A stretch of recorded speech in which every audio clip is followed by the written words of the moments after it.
Centerpiece, the show dedicated to fighting on the front lines of political hypocrisy, exposing the lies and false promises of our leadership.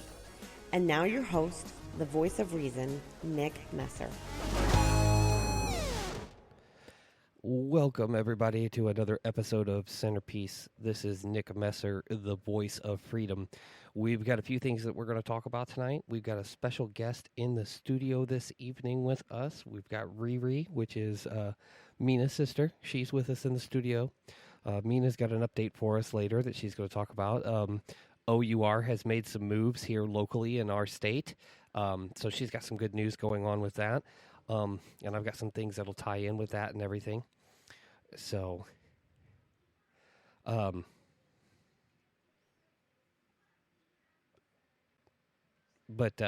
so we're going to get into some of the things that we're going to talk about. We had some breaking news. I caught a story. My good friend Jason, who does the American Gun Show, sent me a story from Fox News. Apparently there was another shooting in Orange, California this evening in a business. There's not a whole lot of information out about this yet. It's still breaking news. It was in Orange, California. I'm going to try to see if I can't find the article here real quick.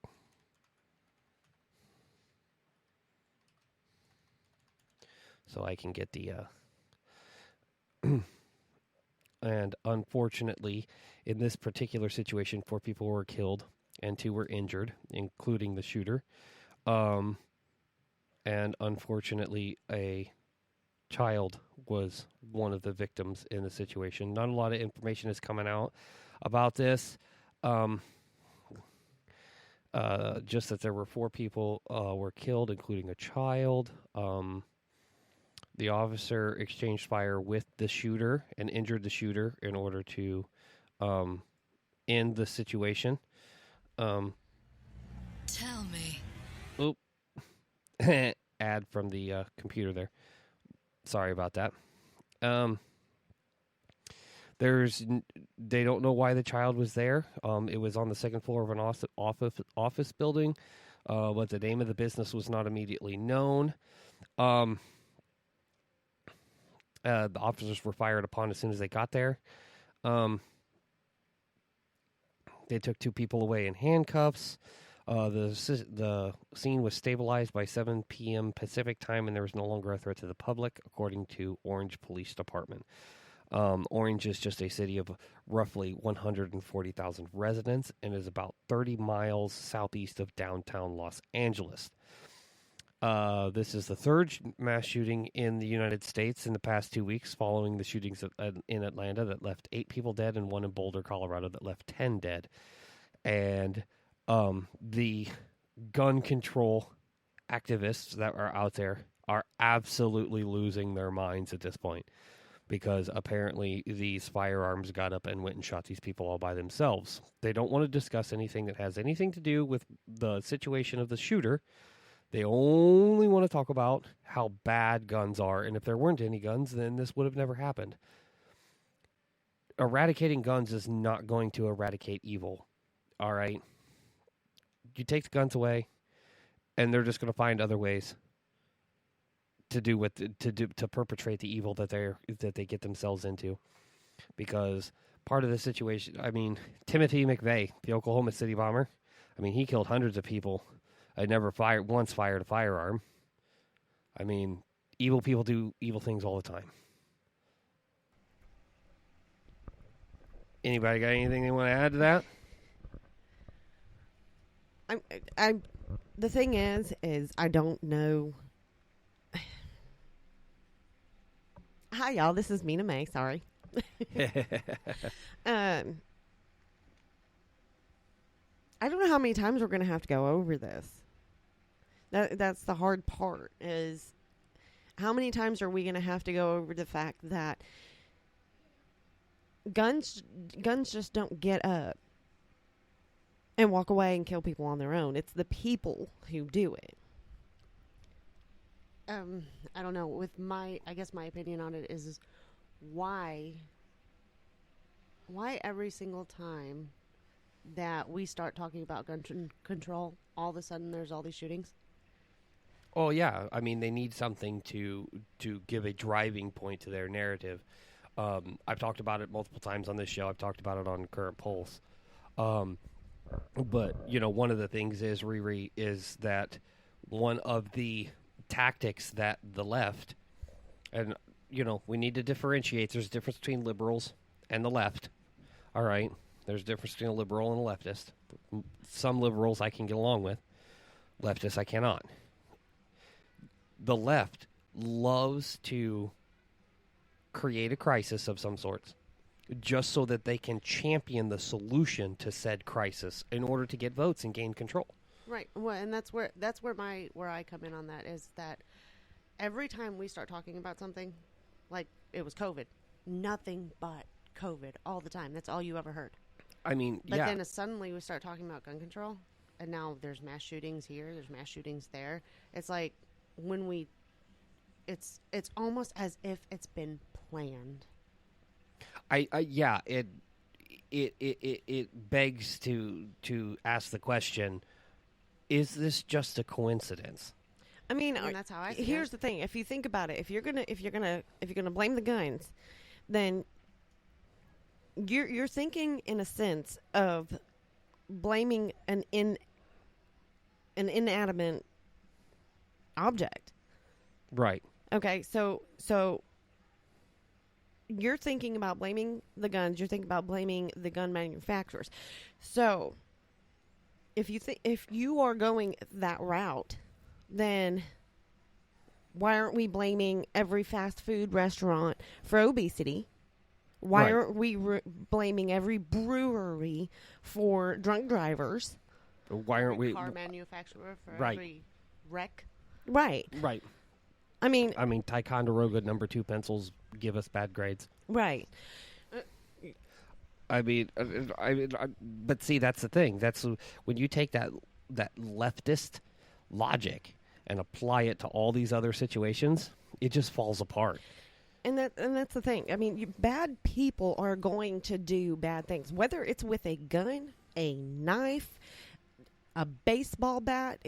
Eventually you take the guns away and these people are going to start thinking outside the box. Okay? Here's the thing. I don't know. I've seen situations where guns have been taken out of the situation. Guns have been banned or taken out of the situation entirely. They're unable, certain people unable to get guns. And these people will find other means to hurt people, whether it be absolutely a baseball bat or whether it be a homemade bomb. The problem is you are never going to stop a bad person. You are not going to stop a criminal. Criminals do not abide by the law. Right.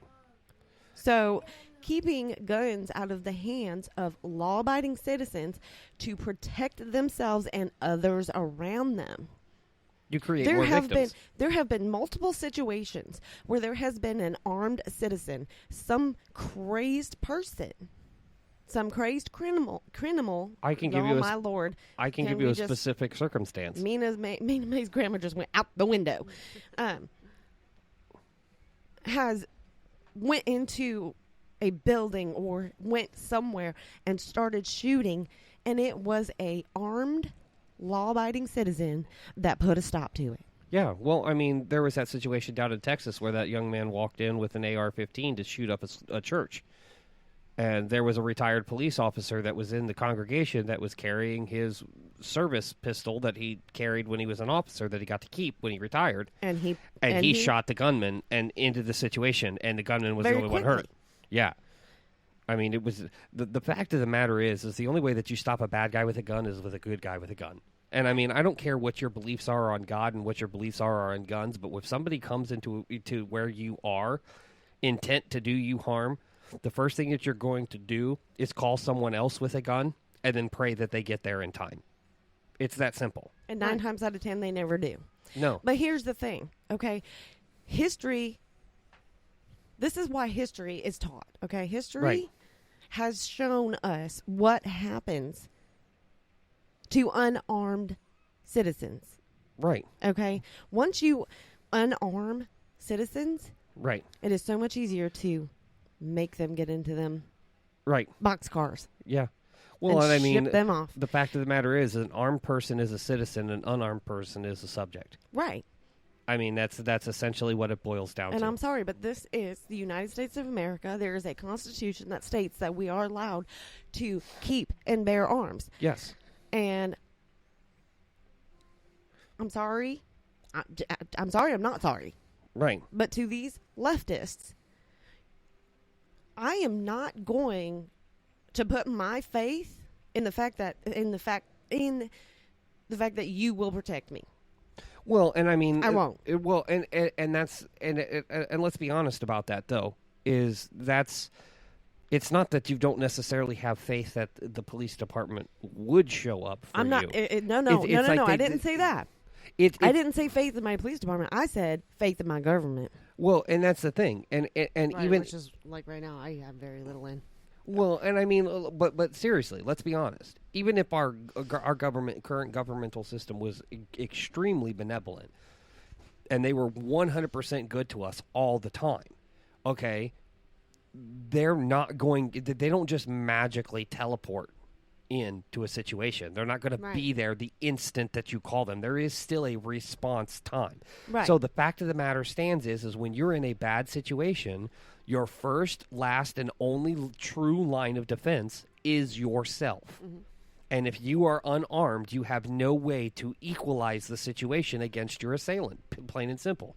As a matter, and one of the things that I also wanted to bring up when you were talking about, Mina, about people always finding a way, the FBI Universal Crime Report, the statistics that they release every year, the statistics have shown for the past decade, okay? Now, when they talk about gun control, they don't talk about getting rid of your average handguns or the shotguns. They want to get rid of the quote-unquote scary AR-15s and the AK-47s and all that kind of stuff. More people are beat to death with hands, feet, and blood objects every year by like a magnitude of 10 than are killed by rifles of any kind. And that includes regular hunting rifles. Right. Okay? But see, the thing about it is that an AR-15 or an AK-47, even though it's on semi-automatic fire, that's weaponry that puts you on par with the military. That's why they want to get rid of them. Right. Because then you can't keep up with the military should they need to use the military, which is actually, like, against the law. I mean, it's against the Constitution specifically states that the United States government is not allowed to use military for policing, and they also signed the Geneva Conventions that says the same thing. So using military to police is not something that's actually allowed to be done, but that's the direction the left wants to go in. They want to create an authoritarian military state in which. Have you ever seen ReRe? Have you ever seen the movie 1984 by George Orwell? Mm-hmm. I mean, that's literally where we are. Right. Conform or die. Mm-hmm. And Jason said on the American Gun Show, he was just live on the American Gun Show. He just said, at what point do we draw the line? And I think, to be honest with you, we've missed that point. Like the point at which we needed to draw the line and fight back passed us years ago when it comes to stuff like this. Like, at this point, our only recourse is to just simply be non-compliant and let them show themselves as the tyrants that they actually are. Well, I mean, and look for how many years that it's worked out for us that, I mean, as long as every American citizen, and it doesn't even have to be every single person, but as long as there's enough of us armed, I mean, I feel that our country is safe. Well, I mean, when our founding fathers first set up the Constitution, and when they passed the Bill of Rights and they put the Second Amendment in there in 1791, they were well aware of the fact that we were a young fledgling nation, and that other countries out there across the globe would look at that as an opportunity to move in and conquer us. Mm-hmm. And because we were such a young country, we didn't have a standing army at that time. So they needed to be able to pull a standing army out of the citizenry in a moment's notice. I mean, that was, they weren't allowed to have a standing army in the Revolutionary War. That's why they had the Minutemen. Mm-hmm. You know what I mean? They were regular, average, everyday people with weapons on par with any of the other militaries in the world, and they could be called up at a moment's notice to be ready to do battle with an invading force. And the Founding Fathers saw that as a great potential for security for our nation, and thus wrote that into the Constitution. Now, as time has gone on, that has evolved to the point where now we have a standing army. We don't really have that necessity as much to defend ourselves against an invading force. But that caveat is still there in the Constitution. We still have that ability to defend ourselves against enemies, foreign and domestic. Right. So you can, defend your house and your property from getting robbed by the crackhead down the street, who is just trying to steal enough stuff to get another hit, or if, for some example, Red Dawn happens and, the Russians start dropping in from parachutes and stuff, you can defend yourself that way too. Yeah. That ideal of defending ourselves against an invading force rang true even into the 1900s. Mm-hmm. World War II, when Japan attacked Pearl Harbor. Mm-hmm. They wanted to actually move in and attack the mainland, and one of their generals said, "That's a bad idea because behind every blade of grass is a gun." Right. Because we were unarmed. They weren't going to be fighting our military. They were going to be fighting us, and they knew it. Really honestly, if gun owners were a problem, you'd know it. Right. Really honestly, the state of Wisconsin in 2020 had the 4th largest standing army in the world. Mm-hmm. China, Russia, and the United States' standing armies were the only armies that were larger than the number of licensed hunters just in the state of Wisconsin. Mm-hmm. So if gun owners were the problem, you'd know it. Right. And that's like, seriously, like, that's where I get that whole thought in my head. Every time we start to talk about something that, like, the gun control situation, then things start popping up, and it's like, so it's really hard not to believe that this stuff is not planned. That this is not a planned situation, or some person out there who is far left is like, well, I'm just going to go shoot something up because it's going to prove everybody correct. I don't know that it's necessarily that it's actually planned by the left. I think the planning comes in the distribution of the information. I think this happens every day. Well, I'm not saying it's planned directly from the government on the left. Right. I'm saying just even people. I don't even know that it's necessarily people doing that. I think it's just some crazy people. I think that a crazy person does something stupid every day. We just hear about it when it's good for the left to be talking about it, mm-hmm. because it drives that narrative of we need to get rid of the guns, which, I'll be honest with you, if that guy showed up to shoot that business up, if any one of those other people had been armed, this wouldn't have ended the way it ended. Right. It would have been totally, totally different. And I want to also make a point of the fact this happened in California, which has some of the most strict gun laws in our country. Okay? The entire state... ReRe, Chicago modeled their ideal about gun control there in Chicago off of California. And you have firsthand knowledge of that. Okay, so they have bans on high-capacity magazines in the state of California. All right? They have bans on what kind of rifles that you can own. They have universal background checks. They have all of these things that the left likes to get up and talk about and tell that is going to be such a great thing to fix all of the problems with gun control. Yet all of this keeps happening in California, Chicago, and New York, which are the three places that have the most strict gun laws across the United States. Right. I mean, Chicago is literally like a something like a 1,500 square mile isn't it like, gun-free isn't zone. it Maine or Yeah. something like that has pretty well everyone owns a gun. Vermont. Or It's actually Vermont, okay. Vermont. Bernie Sanders' state is actually one of the safest states in the union, and they have more guns per person than any other state. Well, and that's like okay, just in Chicago by itself, okay, with the amount of gang shootings, the amount of just pure like constant drive-bys.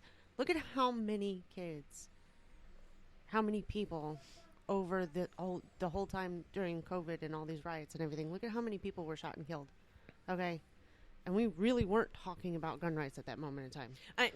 That's one thing that I was really frustrated about is we have all these killings. We've had shootings during these riots and whatnot. And there was not a single word that I heard coming from these anti-gun groups, because it was the Black Lives Matter or the Antifa groups doing such things. But somehow it's okay for these groups to be doing it. Right. Well, they're justified because they're angry. And I don't understand the concept of that. Right. But then like what was saying for in Chicago is with all that stuff going on, with all the crime that goes on, all the shootings that go on constantly. Okay. And it's known fact in Chicago. Mm-hmm. Like when you say Chicago, you just think of that. All right. You don't talk about gun control that often when all that stuff's going on. Right. You don't hear them screaming about gun control when gang members are shooting up homes in their own community. Or when it's a gang, or anything. when it's one gang against another gang. Right. Okay. Because everybody knows, guess what? Those guns are not licensed to those criminals. Right. And I'm sure that these dudes up in Chicago did not obtain those guns legally. The one, they didn't obtain them legally, and number two, they're not doing background checks on their buddies before they hand them all out before they go do a drive-by. Yeah. Okay, so to add some weight to what you're saying there, ReRe, in 2020, during a COVID pandemic, in a city that had some of the most strict lockdowns across the United States, okay, that has some of the most strict gun control in the United States, had the highest shootings and homicides, not only in the country, but ever. Mm-hmm. And it definitely was not no law-abiding citizen that went out and purchased that weapon with his information or any of that. And here's the other thing. Let me just get this off my chest real quick, because we all know, I have seen the abundance of videos and pictures of what's going on at the border and this crisis, because that is exactly what it is. It is a major crisis. It is a crisis. Okay. There is a surge of immigrants. Yes. And it is still kids in cages because them's the rules. And the hooting and hollering that you hear from traffickers, not only human traffickers, but you've got all these other, you've got the drug traffickers, you've got these people who are trafficking weapons. Okay, now that Biden has decided to fully open, we haven't even fully opened America yet. We don't have fully open restaurants or anything else, but yet our borders are fully open. But now that our borders are fully open, do you know how much? Do you know how many illegal guns are coming over the border, and you probably don't even know about it? Mm-hmm. Well, and not only that, but I mean, who was it? Fox News or The Blaze or somebody? They did an interview with someone who's an actual coyote that traffics people across the border. He's like, I can't even keep up. Like they're so busy right now, they can't even keep up because of the policies that have been enacted by Biden. Mm-hmm. I mean, you've got the whole rent-a-kid thing, which is a form of trafficking. Did you know about that, ReRe? I've never heard of rent-a-kid. Explain to her the rent-a-kid thing. Okay, so there's in Mexico and It's just mainly Mexico Mexico and because they border us directly. And those coming over the border. Some of these families are not coming with their children, but they are sending. Basically, what they're doing is they're selling their kid. They're renting their kid to other people. Okay, other Complete immigrants, strangers. complete strangers for money because they need this money, so that when these strangers get to the border with that person's child, they can get get over the border faster. Yeah, they can get processed quicker. But Right. here's the thing: we don't know if that child at the border, our people don't know if that child is actually their child. So we're having to take these children and put them into these child camps. These kids in cages is what we're calling them because that's what they were called. I'm giving the Biden administration just as much respect as they gave the Trump administration, and I will continue. I don't care if it was the Trump administration, the Bush administration. I'm going to give you just as much respect as you gave the prior administration because them's the rules. Exactly.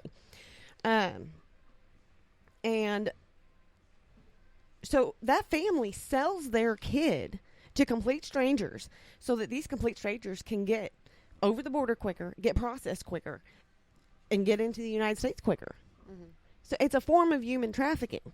Well, and here's the real super bad problem with it.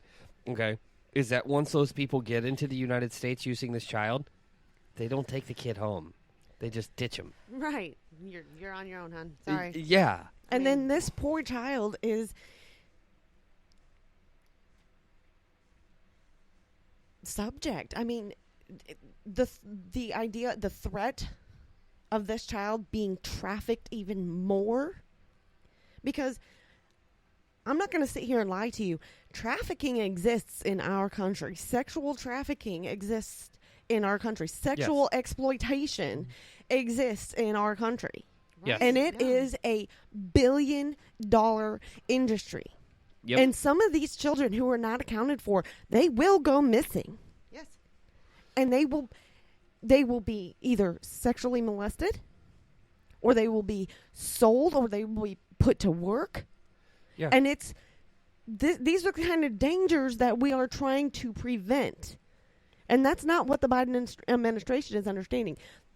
You are causing even more problems. You are causing even more instances for child trafficking, child sex trafficking, child exploitation to occur by allowing this to happen.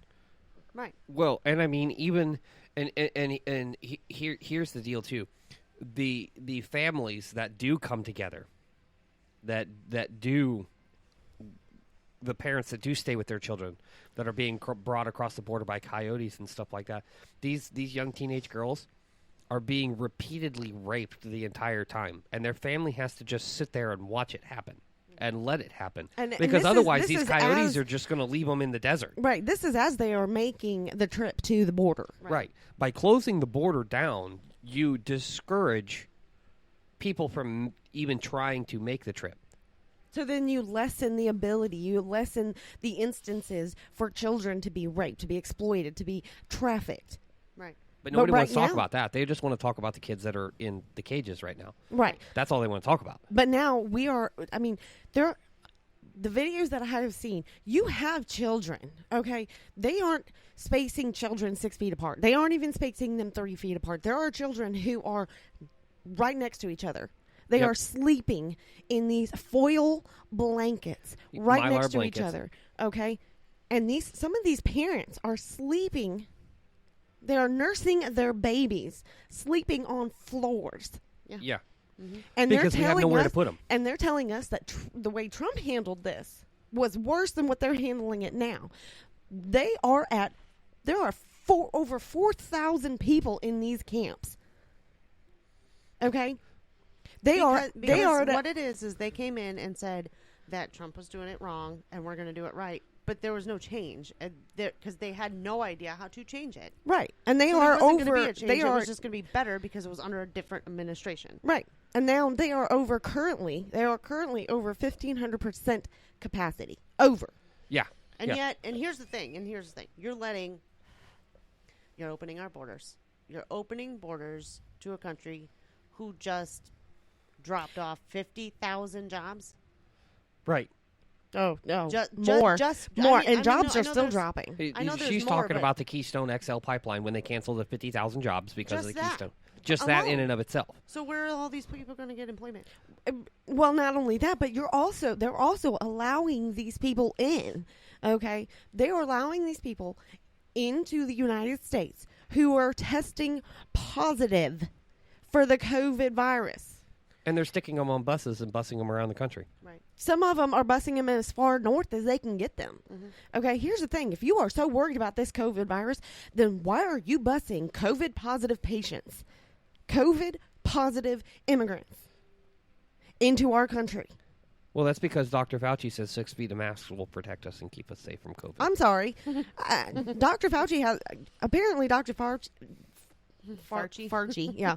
Dr. Fauci cannot make up his mind. And I do not trust the words of a so-called doctor who keeps moving this so-called goalpost and can't make up his mind on whether we need 6 feet of masks or whether we need 3 feet of masks. I mean, here's the thing. I'm over it. Right. Everyone's over the masks. They don't help. The science is there. They don't help. Look it up. I mean, I'm sorry. really, If it's I right fart, there. if I fart right now and you have a mask on, you're gonna smell it. And if you can smell it, guess what? You're getting COVID. Right. Not because of my fart, but guess what? I mean, the particles are small enough. Right. Because that's how physics works. I told you would be you would be entertained. So, But you know, they keep preaching to us, follow the science, follow the science, follow the science. Well, physics is science, and that's But how when physics your works. Science is mainly pushed by politics. It's really hard to. well, I follow mean, it. Right. for some reason here in the United States, just like everyone keeps looking at us like we're stupid. Apparently, following the science means we got to have like 13 million genders. So Right. I follow the science. Right. I have no idea. I'm I'm at that point. Like me and my husband talk about it all the time, but we're at that point where we have lost every single bit of faith in the generation that is coming behind us. Every bit. I have 100%. It is the tick. You know what I call feel it now? for It my is the kids. TikTok generation, and I Right. have lost every bit of faith in the generation that's upcoming that's going to be running this country. Right. Because Well- it's like, guess what? We're done for because this country is going to crumble like the fall of Rome. And our own children. Yes. Our own children are part of that generation, and they're like, I know, Oh our- God, we're doomed. yes, our We're children, doomed. Our children are like, we need to move to another country that's a little bit more stable than this. And you can't even do that because that's the problem. Like you can't go anywhere anymore. Oh no, because No. you We try were- you we go were the you as an one- American try to go to another country. They're like, oh, you're an American? Yeah, nope. Yeah. yeah. we don't want your craziness here. Yeah, we don't want your kind here. Keep your crazy over there, please. Thank you. Right. But it's just I'm in that situation where it's like I feel for my kids because I do. I know how I grew up, where you could ride your bike 5 miles to the next town. And you did And not. see, Your and that was the other and thing. Your parents were not with you. You were with a group of friends. You would ride your bike 5 miles to the next town. It would be late at night before you even got home. You did not have to worry about And that- being picked up by some strangers. But that's also the funny thing because out of all of the biggest majority from at least from my kids' friends, okay, who are of this, I've got a 17-year-old daughter, I've got a 14-year-old son, on my kids' friends, I'm one of the younger moms. right. I'm not that old. I'm Yeah. a young mom. And for me to have the type of parenting and the type of morals, and I'm very, very old school with my children. Like, all I got to do is look at my kids cross-eyed and they'd be like, oh, crap. Give 'em the look, I yep. just ticked mom off. Yeah. I keep forgetting that I just pissed mom off, You can still say pissed on FCC airwaves. Yes. Yes, I know. But, Well, and that's like me. But even both my kids know. If I give you the look, you had best believe that you're getting your butt whooped. Right. If you do it again. Yeah, I mean, you. Right. All I have to do is look at my kids with that look, just that one certain look, and they know it's called the mom look. Right, and they know they've done something wrong, and they just put their head down. They go, "I'm sorry." They walk away. They go to their room for a few minutes. They let Mama calm down because Mama needs a minute before she gets all mad. Right. Okay. Yeah. And then they come back in here. We discuss what they did wrong because apparently nowadays, you don't get to do ass beatings anymore. You don't get to whoop your children for being dumbasses. You have to talk to them, and you have to. Hello. I remember having to go out to the tree and Pick a switch. and pick my own switch. Pick a switch. Okay. Because Right. That's what And you're I'm not getting. that old. Right. You My wanna- parents were still seriously old school when they raised me. And they raised me with a set of morals to be a hardworking woman and to raise my children with respect, honesty, decency, and to treat everyone with that same respect. Unless, like tonight, you disrespect me, you will not see any respect from me. Right. Well, and I can And we'll discuss that a little bit later. Yeah, so. we're going to talk about that in a minute. But I can even give you an exact moment where I have seen, even in my own community, which is a very small town, okay? Yeah. That kids are absolutely disrespectful and ungrateful and hateful little people. and unruly. Because Oh, yeah. Unruly. That's the worst I part. will not even take I don't even hardly take my child to our town park, because when you get there, all you have is a bunch of kids that are probably the age of my youngest, which is around 7 or 8, that are cursing, that are saying words that they should not even know the meaning of. Oh, good at that heavens. age. My kids are teenagers and do they it know in- better. and they do it in front of adults. Yeah, see, Okay. if an adult kids- is around, my kids know better. Right. My kids. Okay, now here's the thing. Because if I hear about it from another adult, and mind you, we Oh, live yeah. we live in a relatively small town, and I know you live in an even smaller town than Like- what we live in, because your little town can fit in ours. And Twice. yeah, so we live in a relatively small town. But, But if I hear from another parent that my kid was cursing while he was at the park and there were little Oh, kids I around, know. oh, Oh. Lord have mercy on my child. right. Oh, And Lord that's have the mercy thing. on my child. And I that's the will thing, snatch like, a okay, soul. So I have a teenager, and I obviously have a young 7-year-old. Okay, so obviously my 7-year-old does not curse in front of me. That Well, child no, knows of course. way better.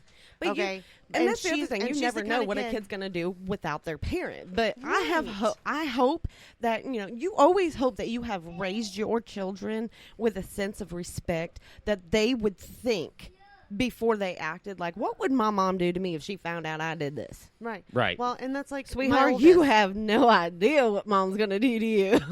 That's like, Like, my do oldest not. right now. We have this conversation all the time. Okay, she has so much respect for me Right.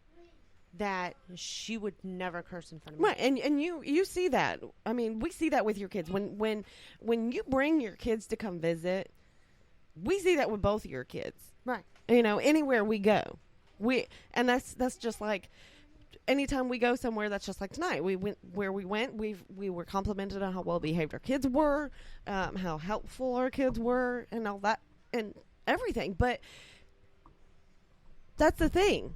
If you raise your children with the right set of morals, the right set of responsibilities, the right set of respect, Within the type of right respect, boundaries, yeah. right?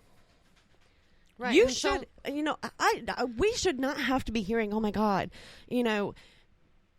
your kid is so well behaved. Okay, that should be every child in America. I'm sorry. If you are a good parent, that should be every child in America. Well, let me.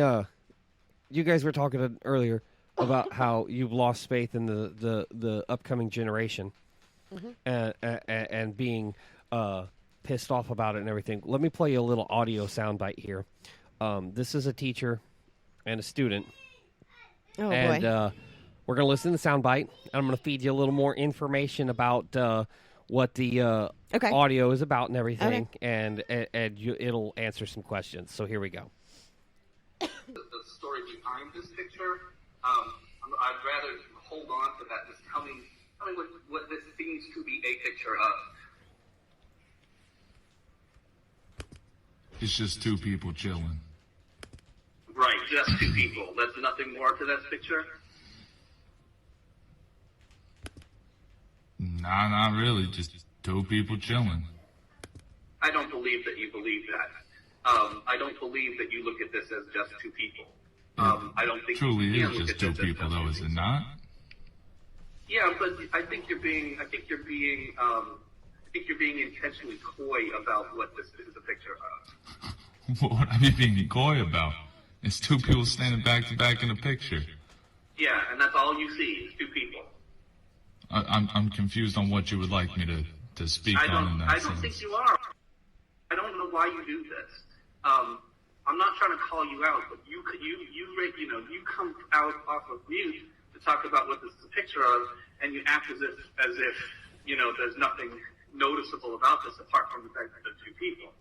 Well, I'm confused. Are you trying to get me to say that there are two different races in this picture? Yes, is that I am what asking you you want me to to say say? that. Well, at the end of the day, wouldn't that just be feeding into the problem of looking at race instead of just acknowledging them as two normal people? No, it's not, because you can't look at the people and not acknowledge that there are racial differences, right? But if we're going for, let's say if we're looking for equality within all this, then why would we need to point out things such as that? Because those differences are real things. You can't. All right. So, I kind of got the gist of this. Okay. So this was a teacher teaching one of our young people How old about was this teacher? I have no idea about critical race theory. Okay. About how everything is racist. Now, if you ladies Right, want to lean over here. By the way, just so I can tell you, this is coming to all public schools very soon. Yes. All right. So if you want to lean over here and take a look at my screen here real quick. Well, then there will be a lot of. Can you see that, homeschool ReRe? children. I do. You see that? Mm-hmm. Do you see that, Mina? I do. Okay, that's the picture that they were looking at. I do. Okay. Okay. Those girls are twins. Really? Yes. Those girls are twins. And see, like, The dad is a white man, and the dad is a typical Caucasian man, white man, and the mom was half Jamaican. okay, And they're fraternal twins. They came from two different eggs right. in the womb. Like Okay, you and like Mina and ReRe. Okay, so one girl presented with the genetics for light skin and had the ginger gene, so she's got red hair, and the other girl looks like a relatively light skinned Jamaican girl. She's got the curly hair, the dark curly hair with the brown eyes, So we have. So we Right. and have. they're twins. So we have two people in a picture together. Right. Simply. Simply two Right, people so- and they're twin sisters. Okay. So if that was the question, if that was like one of the questions, like somebody asked you, they showed you a picture like that, and you looked at it, like I'm kind of the, I mean, it's funny, but I'm kind of the person that's looking for the differences, like Right. those little games, like see what side's the difference, So I wonder if, okay, so tonight we actually took our children to go have fun, and we have a toddler. Yeah. Okay, so when we took our toddler into this little play area to play, we had another little girl come up and was attached to his hip and playing with him the whole time. and it was the cutest thing, wasn't it? Yes, and it was absolutely the cutest thing, because then she would lead him like, "Hey, come through this tunnel or go through this," then he would take off and go running, and she would follow him, and it was just the cutest thing. But here's the difference: am I supposed to go, oh my gosh, am I supposed to be extra excited about it, or am I supposed to be extra swoony, or like what am I supposed to be? I see two kids playing who are of different races. Right. And my thing is did that little girl see anything different with him? Did my little boy, did my toddler see anything different with her? No. No, they just saw seen each other as little kids. They saw each other as little kids, and they were like, "Oh, hey, I'm gonna play with you. Right. This is gonna be fun." And they played together. Well, the point that I wanted to get to, this is the point.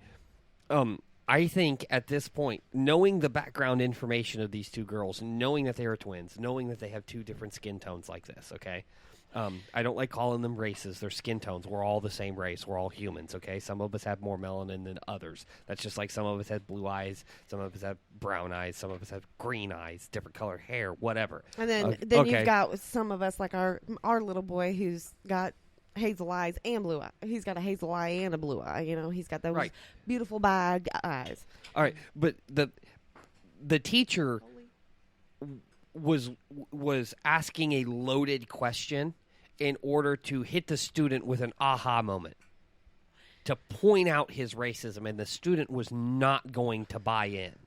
Right.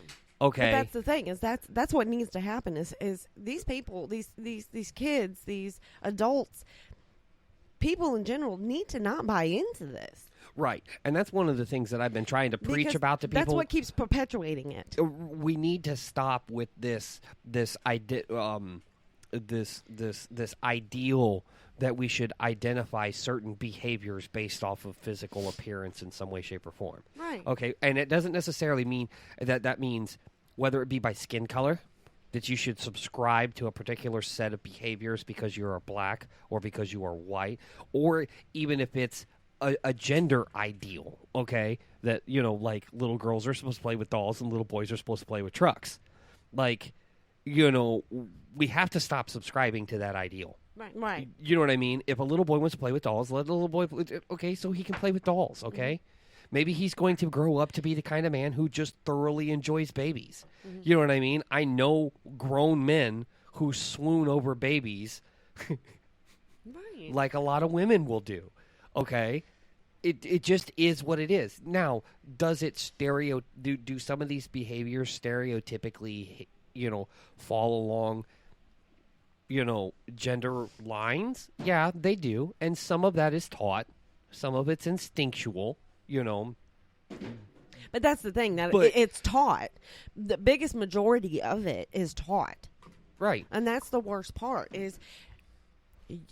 Each of us are taught to hate another for one reason or another, okay?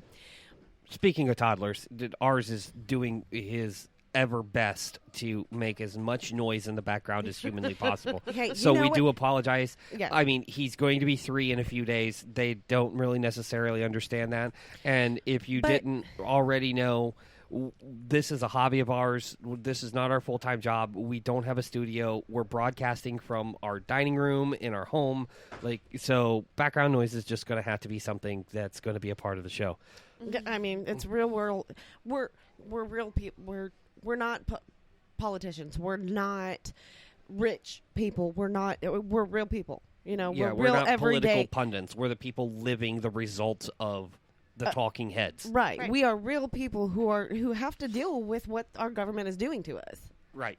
Okay. So no, we're not these political people. We're not governors. We're not. It's whatever it is.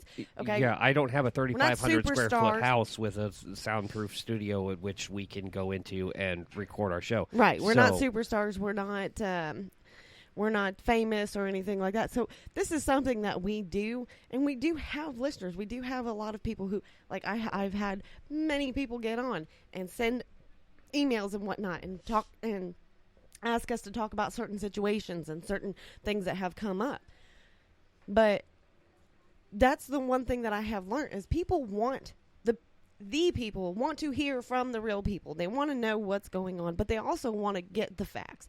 And that's one thing that we try to do is I will not talk about anything. That's like I said, when I said earlier about being 1,500% max capacity, I did my research.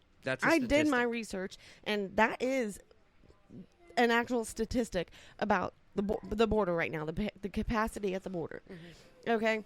So I do my research. I do my emails. I do my phone calls and anything else that I need to do before I put anything on the radio. And if I think you're giving me a half-assed answer, I'm not putting it on the radio. Right. You know?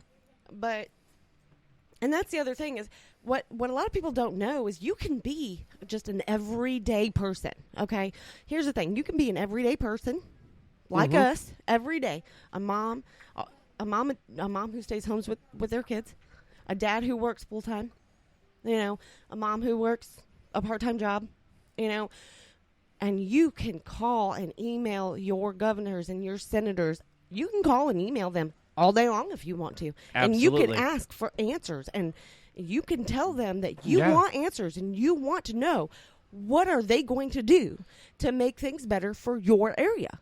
And you demand it because they are not going to get up off their hind ends. They're lazy hind ends for the most part in some of these areas. And they are not going to do anything unless you make them. We are the ones who pay for them to be in office.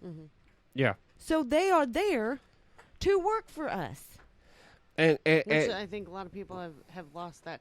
So here's the thing. Thought that, you know, Well, they've lost that thought because Joe Biden got elected president after he stood on camera and said, I don't work for you. Well, here's the thing. Right. Here's the thing that a lot of retail workers, there's a lot of sales workers, here's what a lot of them hear. You apparently don't know how to do your job.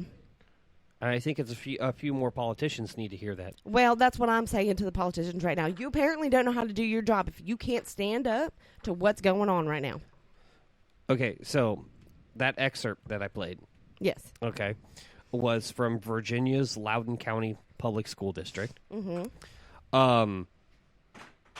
It was for a class assignment. The teacher posted a photo of the two females, one with white skin and red hair, and the other with black skin and black hair. The students were asked to observe what they saw in the picture. Obviously, we heard the exchange between the student and the teacher. So, parents did their duty and exercised their right. They emailed the school board demanding they investigate why critical race theory, the theory that teaches people that race is a social construct designed to oppress minorities, was being taught in the classroom. Okay.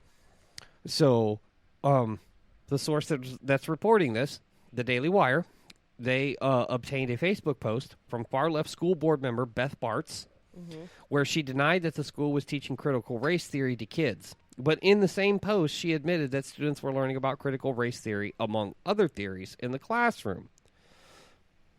She said, quote, for the parents who emailed us about the slides from a high school class that felt they indicated LCPS is teaching critical race theory and demanded we seek answers, Bartz said. The video that has now made its way to social media is an excerpt of a class discussion in a dual enrollment college-level English course. Note that it says college, in which students were exposed to different literacy theories as a way of critiquing different pieces of literature. CRT was an example of a theory that can be applied to literary criticism. Other theories, such as structuralism, deconstructionism, and feminism, were also shared. She concluded by claiming that LCPS is not teaching CRT, nor has our staff been trained in CRT. Bartz, so you know, is a controversial school board member who was previously disciplined by colleagues for politically driven social media posts, of which she was calling for parents who disagreed with the teaching of critical race theory in schools to be doxxed. You guys know what doxing is? That's where you go online and get personal information about these parents and then release it publicly so that they can be attacked. It says Bartz also doxed at least one parent off of Facebook, according to an email newly obtained by the Daily Wire. On March 13, Bartz wrote to the Equity Committee for that purpose while claiming that she was doing so not as an elected representative, but as a parent. And this is why I'm using my personal email. And I showed Mina earlier today. I showed her some excerpts. Yes. From some books. And I thought she was going to lose her mind. And you know what? I can understand why these children are uncomfortable reading. Yeah. This literature.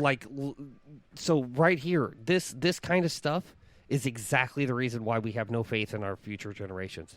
No. Because they're constantly being inundated with everything is racist. Read this. You need to read this book that has graphic sexual content. Graphically explained sexual content. I don't even want to call it sexual. I mean, the excerpt from this book was literally a graphic explanation of a molestation. Of a molestation in which the character's brother and boyfriend were made to watch. And it was explained graphically. Like, even my daughter has brought home some, like, with our school, even my daughter has brought home a passage from a book that they've been reading that has hints of incest in it. yeah. You know, and it's just like, When really? It's, okay, well, I mean, I why have are they gotten- reading about this? I have gotten to read some of these excerpts, and the graphicness. I mean, it was so graphic, and it was so. It's so explanatory. If I Why wanted do to students? I mean, I get. Okay, here's the thing. I get explaining to children what, you know. When your children get to an age, that's just like our toddler. We don't teach him that it's his wee. We teach him it's his penis. right. Okay. When your children get to a certain age, even as young as him, you can teach them that if somebody touches you there, other than when you're having your diaper changed, It's not okay. It's not okay. Right. You know, if somebody asks you to take your clothes off and take a picture of yourself and send it to them, that's not okay. You know, we have had long conversations with our children about what molestation is, but we have never made graphic, disgusting, images or made Right. them read such disgusting images. Well, my biggest issue with it is this. I can't read these excerpts on Current Pulse because they go out on FCC airwaves. They're inappropriate, and we would get fined for doing so. And but yet our kids are reading them in school. But our kids Yes. can read them in school. Tells you a lot, don't it? Yes. Yeah. And I And mean, that's literally why we have no faith in in the continuation of the generations that we have coming up. I mean, we have and children's going back- shows. We have children's shows. We have children's books. We have all these things being canceled or being called racist or anything else. But yet CBS can air a live broadcast of 3 women tonguing it out and making out on a giant bed and flopping their stuff all over the place. See, Well, I mean- I didn't. My kids, my whole family, none of us even watched any of that, so we didn't even know what any of that was. When you got to do until when it you was got to do coming this, all you've got to at over least do some your research. Facebook and Right. and all that stuff, and you're like, oh well, now I know what they're talking about. And mind you, if I go over to the TV right now and pull up Disney Plus, the freaking Muppets, Muppets Yeah. have a warning. They have a warning saying that this is like inappropriate content, or It this has is some racial sort of content. Yeah, or, it has some sort of inappropriate content. But that at the Grammys was perfectly normal. perfectly okay. Because in this generation, we are teaching our kids to sexualize themselves. Because that's okay now. Well, I'm not Apparently- teaching mine. Well, no, I'm just saying, like, it is okay now to sexualize yourself, to teach your children that at the age of 2, apparently. Yeah, no. It is. I mean, China okay might be okay with that because I don't know to- if you saw the pictures from China at the car show. but- Oh yeah, but- absolutely. As long as you're not a Uyghur. Yeah, I mean, if you're okay with sexualizing your young children, I'm sorry, have mercy. Right. But I am not about to do that to my children, and I will not allow my children to be witness to any of it. Right. It's disgusting. It's inappropriate. It's disrespectful. And you look like you have a little bit more respect for yourself Right. as a Absolutely. woman to not get up there and make these kind of songs and wear these kind of clothing and make out on a giant bed with 2 other women, tonguing it out with each other and everything else. Have enough respect for yourself To keep that to not have sexual to stuff. sell your body. Right. Keep the sexual stuff behind closed doors between you and your partner. Right. You know. Like, if you think The you problem- honestly have to sell your body to make money, you are not getting anywhere in life. I'm sorry. Well, that's neither here nor there. I mean, the fact of the matter stands is that it's not so much the fact that it was 3 women. It's not. This isn't meant to be an anti-gay argument. Okay, that's not the issue. It's not that they were engaging in lesbian acts. It's the fact that they were doing it on national television, prime time, making it look like it's okay. Right. Yeah, But all of There are women out there who are doing this who don't want to do this. But look at all of our major artists. right. Look at all of them. They all wear Yeah. things that you would not. I you would mean, not think catch about it. me wearing Think something like about it that when in we were public. teenagers. Think about it when we were when the 3 of us were still teenagers. When I don't Britney know, Spears most- came on TV very first time with the "Hit Me, Baby, One More Time" video, dressed up like the naughty schoolgirl. I mean, this has been going on for decades. Okay, I mean, right. let's be honest. This has been going on for decades. The fact of the matter stands It's is just that gotten worse. it's not that you can't dress like that. Okay. It's not the problem that they were dressed like that. It wasn't the problem. The problem. It's the sexual acts that they were performing. And it's not even the sexual acts that they were performing. It's the fact that they were doing it for the public. That's the kind of stuff that you keep behind closed doors with your partner. If you happen to be a lesbian and you want to engage in that type of behavior with your partner, But that's what I'm perfectly discussing. okay. That's what I'm discussing. I mean, I did just say that this was on CBS. This was live on CBS. Right. CBS is a station that mostly families tune into. Right. Right. Okay. And it was prime time. It wasn't like it was late night when the kids would normally be in bed. No, this was prime time when families sit down and watch TV together. This Right. was not acceptable. And That's not acceptable behavior to be put into public like that. did I like Britney Spears' music back when I was a kid? Yeah. Did I like Christina Aguilera's music when I was a kid? Yes.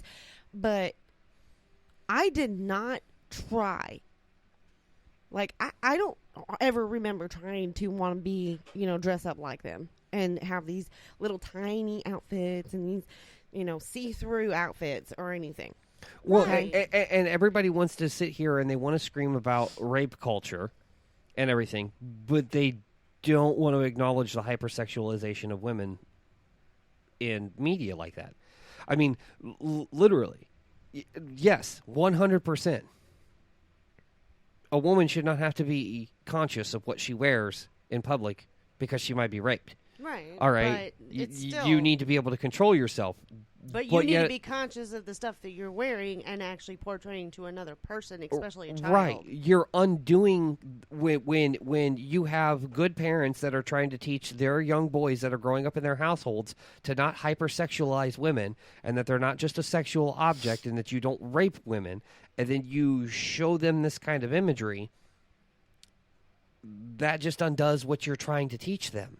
Pretty much. You're acting in counter to the ideal that young men shouldn't be raping women. I think that young man Brock, who only got 6 months in jail because he raped that girl behind a dumpster, that's horrendous. Mm-hmm. Well, and he only got 6 months because the judge Right. was Because he he's was too an good athlete. of an athlete. Yeah, he was too good and that's just And that's ridiculous. That is absolutely ridiculous because I believe that It should be taken more seriously than rapists and child molesters should be castrated or killed. That's I stand with Ben Shapiro on that. All right, dead pedophiles don't reoffend. Okay, look, I'm going to be 100% honest. Cancel me if you want to. Right. Actually, we do. Even though we're doing a 2-hour show tonight, we're going to have to go ahead and take our obligatory halftime break here. So we're going to take a short break, and we'll be back in just a few minutes.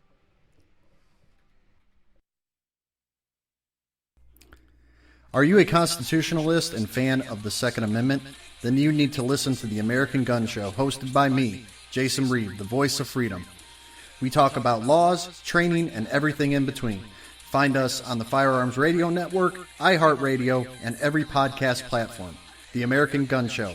Our rights, our fight.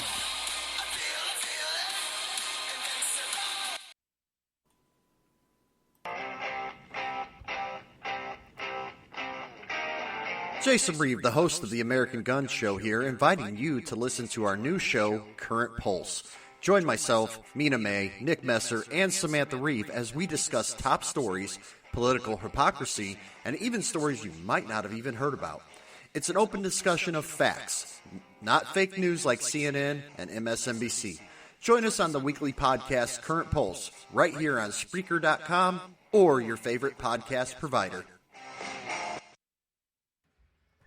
All right, guys, thanks for hanging out with us for our obligatory ad break there. Some of us had to take a short little time out there and handle some things.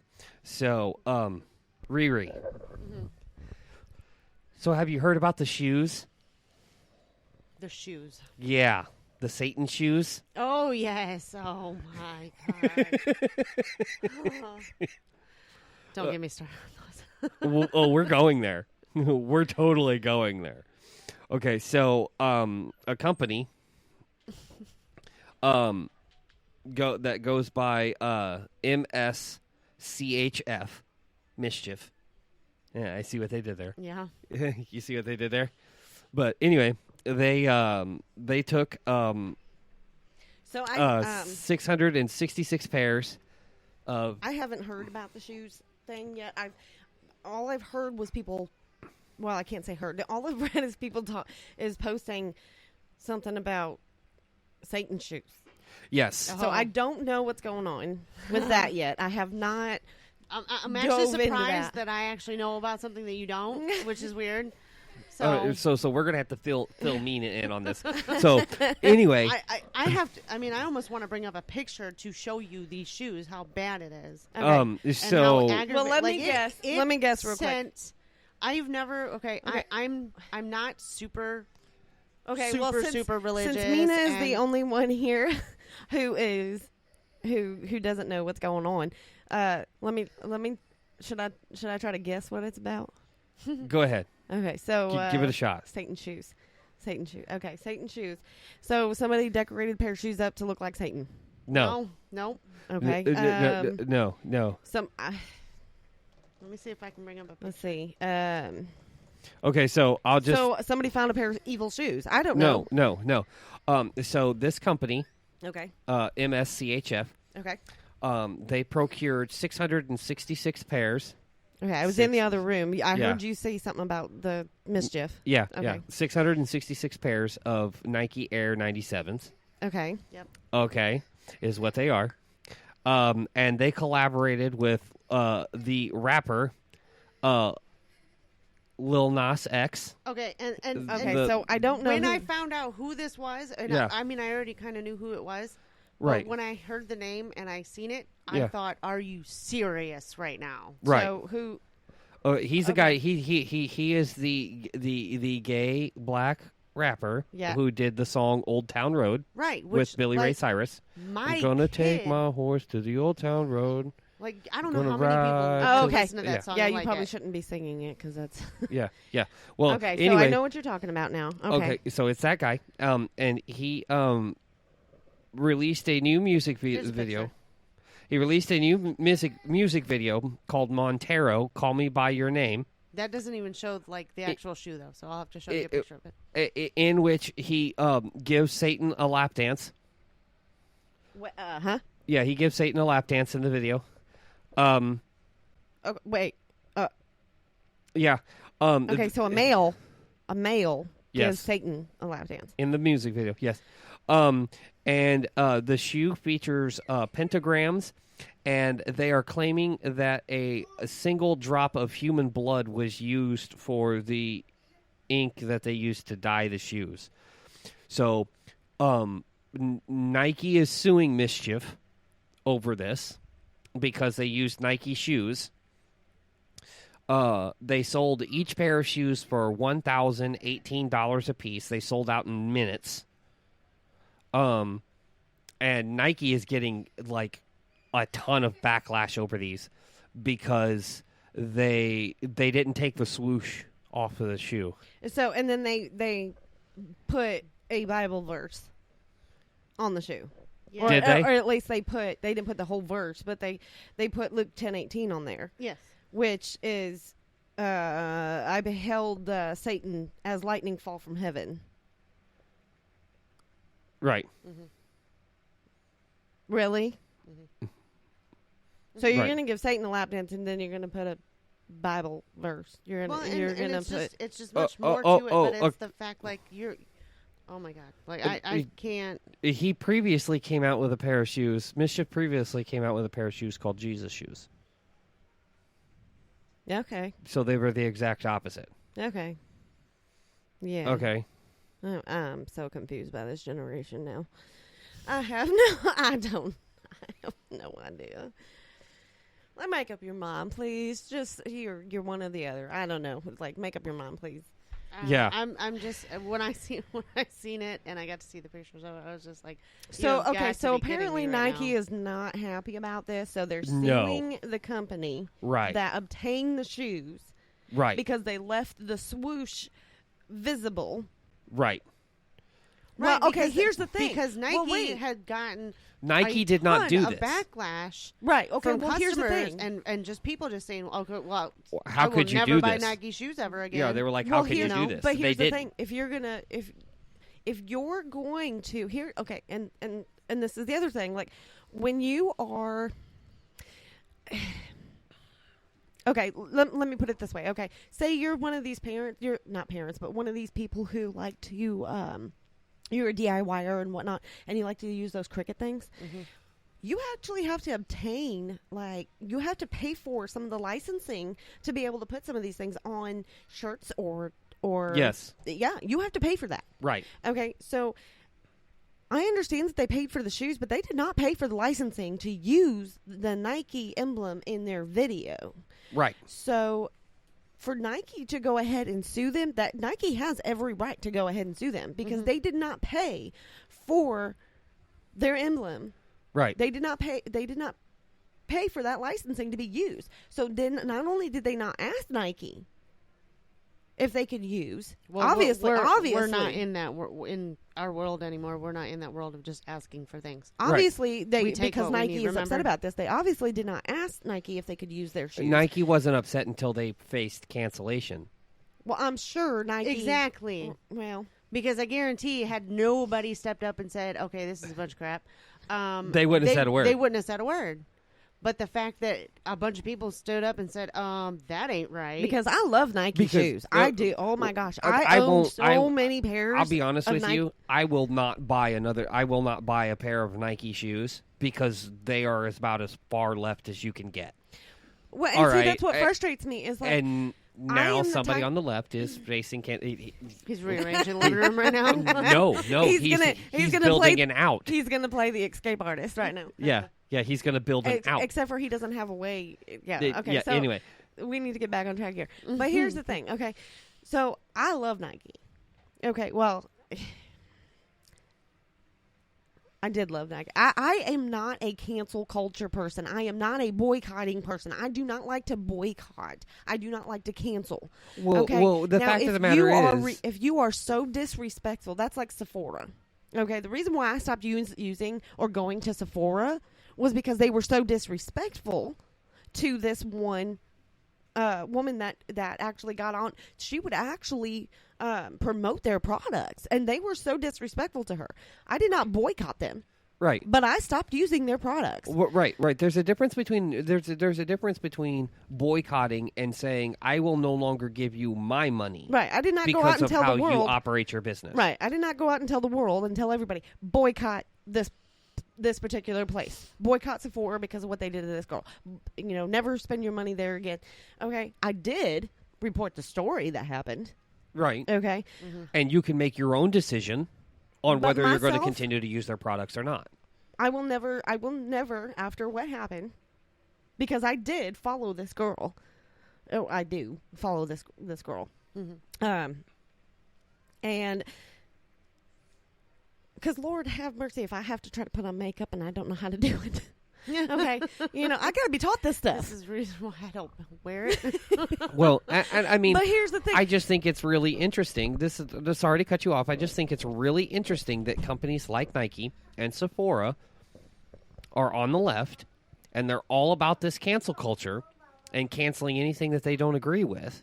like this young woman. But the moment But the that moment they get hit, but the moment they get hit with it, all of a sudden it's a problem. right? And Right. I am, and I would not like Nicholas and I. We have never. We don't consider ourselves Republican. We consider ourselves, kind of independent, libertarian. Yeah, But- a little more libertarian than anything else, But we are very conservative. yes, you can be conservative libertarian and you can be progressive libertarian. See, that's the wonderful thing But- about the Libertarian Party. They really do kind of fall in the middle. There are a lot of manufacturers. There's a lot of stores that I still love to shop at, even though they are left leaning. I will still give my money to them, but the moment that you do something stupid Like making Satan shoes. like this, I probably will not, because I don't want to be looked at like, oh, you wear Nikes, you support the Satan shoes. I don't want to Right. be looked at like I Okay. something like that. And let's be honest, regardless of whether Right. Nike backpedals on it or not and says that they're not involved with it, the stigma's there. And I'm The not. damage is done. Yeah. So, And wha- I'm not okay. I'm not pro anything. I'm not. I don't deal in that stuff. Right. Okay. I'm not pro-choice. I'm not pro whatever this is. We're pro individual liberty. That's Right. I mean that's what we are pro. We are pro individual liberty in so much that if you don't believe in guns, don't buy a gun. If you don't believe in gay marriage, don't have a gay marriage. If you Exactly. don't believe in being So- transgender, don't be transgender. It's just that simple. But And the what thing, you were just saying about like you don't want to have I- someone looking right. at you and going, "Oh, you support this." you don't want to Whereas- be affiliated with something that makes you that looks bad upon you. okay, oh, right. But I'm also that kind of person where mind your business. Right. All right. So, like, if I'm wearing Nike shoes and you're mad because I'm wearing Nike shoes because someone just up and decided to use Nike symbol Right. on some But see, Satan that's where I shoes was that they getting to. made, I don't care if you're mad about it. You can be mad all day long because it's a pair of freaking shoes. Right. But that's All where I right. was getting to. Here's All the right? thing. If okay? I was walking around naked in your neighborhood, okay, maybe I would be like, all right, I'm sorry, Public you know. nuisance. Hey. But it's a pair of damn shoes. Okay, I'm sorry. But here's the thing, and that's what I was getting to. Like I said, I don't believe in cancel culture. I do not believe in boycotting. I am not pro anything. Like I said, I am pro liberties. But do what you're going to do. Right. Okay? But here's the thing. I own probably, before the fire that happened in 2016, I probably owned 10 pair of Nike shoes. But now, with us starting over and stuff, I don't spend as much money anymore after the fire. It took us a lot of money to get back up on our feet after what happened. Let's just say I've had one pair of Nike shoes for the last 5.5 years. Oh so. my gosh! And they always the night. Nike should send you a new pair of shoes if you've had them that long. I'm just saying. But- I have though. But you they get a have good been- pair of Nikes, They don't look and they good no always more. end up being your favorite. Right. And I have those. I Right. have a favorite pair of Nikes that I wear. Actually, I have 2 pair of Nikes that are my absolute favorite. Mm-hmm. I'm sorry.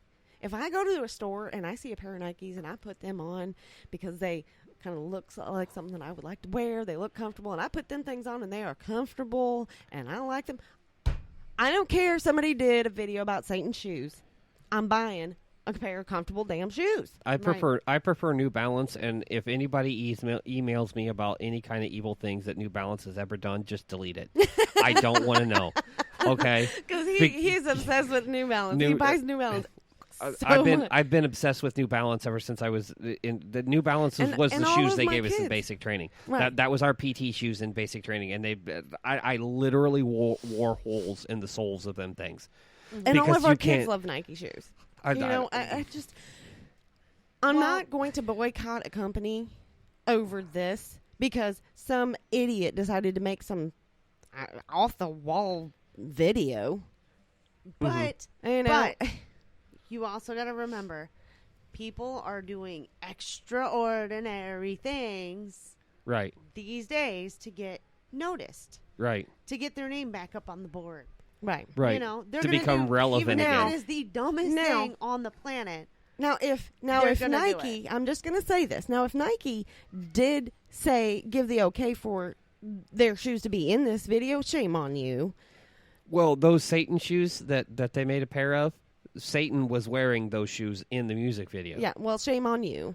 But I mean, either way, there's. I'm sorry. There's Satan worshipers out there. There's all kinds of people. So if now if Satan is wearing those shoes and these Satan worshipers walk into the store and go, oh, well, I'm going to buy Nike shoes now. Guess what? They just got some more customers. I don't know. I wish they would figure out how, instead of worrying about making up a vaccine for this COVID, they would make one for common sense. Yeah. So, all right. Is there a vaccine Mina, for common sense? Mina, why don't you go ahead and tell us about O.U.R. and we'll get into some more stuff here. Okay. Because, well, I mean, you could talk for hours on the Satan shoes. I could. I mean, I could talk for hours about anything. Right. But we got to keep moving. Yes. We got to keep moving. So let's talk about O.U.R. Operation O.U.R. For those of you out there is Operation Underground Railroad. Yeah. I'm a big supporter of O.U.R. of Operation Underground Railroad. If you guys do not know or you do not remember what Operation Underground Railroad is, Operation Underground Railroad is a nonprofit organization that exists to rescue children from sex trafficking and sexual exploitation. Operation Underground Railroad paves the way for permanent eradication of child sex trafficking, and they do this through coordinated rescue. So they coordinate with local law enforcement and government officials and whatnot, and they also do this through recovery planning. Okay, they have made a significant impact in the fight to end sex trafficking and sexual exploitation by rescuing and supporting thousands of survivors in 28 countries and 26 U.S. states. Sorry, I had to make sure I had my facts straight there. Operation Underground Railroad. Why this technology does not agree with me some days. Was founded in December of 2013. Okay. And since then, they have actually gathered the world's experts in extraction operations and in anti-child trafficking efforts. And they work with their ops teams consist of former CIA, past and current law enforcement, and highly skilled operatives that lead coordinated identification and extraction efforts. I mean, they literally hire retired SEAL team members, and they always do this in conjunction with the law enforcement, the local law enforcement, and they do this throughout the world. Right, they do this in other countries. They don't play, and they don't play. While they do it in coordination with law enforcement, they exist kind of outside of law enforcement, so they have the ability to do things that law enforcement doesn't have. Yeah, kind of. But they also they deal in recovery, so they have an aftercare program. So once the victims are rescued, they have a comprehensive process involving justice for the perpetrators and recovery and rehabilitation for the survivors. So, and here's the thing with Operation Underground Railroad, okay, guys? And this is why I talk about them, and I mean, like tonight, we wore some of the gear that we have for O.U.R. I had a couple people stop and talk to me and ask me about it. I got to explain it to them, and they went to their website, and they were really excited about, becoming abolitionists. Right. And you don't have, you can become an O.U.R. abolitionist and you don't have to donate very much at all, but you can donate and you can help. And here's the thing with O.U.R, they're nonprofit, so they operate solely on the donations of people, Right. and organizations that are willing to support them. Right, and 100% of those dollars goes back into rescuing The and recovery and recovery and all of it. of And the victims, Yep. along with recovery for family members, because the family members have been through trauma through the whole ordeal too. So I mean, it's not just limited to the victims of trafficking then of themselves. Right.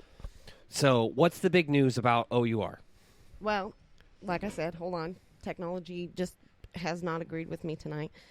Technology needs to work. Oh,